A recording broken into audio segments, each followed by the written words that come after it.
God of order. He pays attention to detail.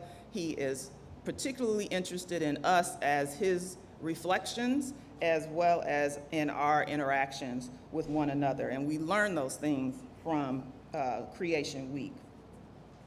If we, in our day-to-day, because I like to make the lesson practical, and if we in our day-to-day activities look at creation in this way and try to follow God's example, then our lives should be a little bit less stressful, don't you think? If we did things in order, if we paid attention to detail, if we nurtured our relationships with God and with our family members, and poured into our children and did the things that we needed to do in order to make sure that we were teaching them, and not just teaching them, but with our example teaching them, then our lives would probably be a little less stressful. Not to say that it would be stress-free because we live in a sinful world, but it would be a little less stressful. So we should always reflect back on creation and Creation Week to give us how we should look at God and how we should look at one another. But then, because we live in a sinful world, God commands us to rest. And he commanded them to rest even before sin entered.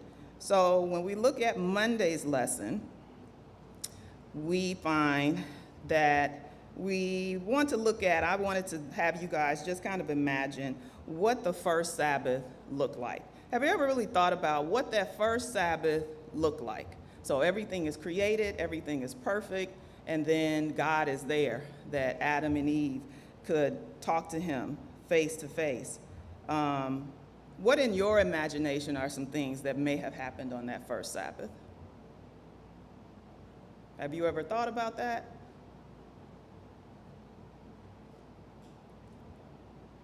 Brother Gilliam? Okay. I would imagine that there were a lot of questions Mm-hmm. and dialogue between God and Adam and Eve. Mm-hmm. And it's interesting that the Sabbath is the first day of their existence, but it's also the Sabbath of rest. Mm-hmm. Just like you said, everything had been created. And in my mind, I would want to know how everything works. Mm-hmm. That's what I was thinking. I have a lot of questions Yeah. for our Creator. Exactly. It was time that God set aside for the human beings that he created to reflect his image. Exactly. And that's what I thought as well.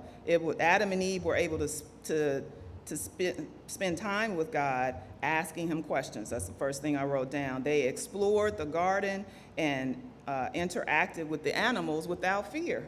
We don't know what that feels like. I mean, we know cats and dogs and rabbits and things like that we may have as pets, but we can't go and interact with a lion or a bear without fear. And they were able to do that.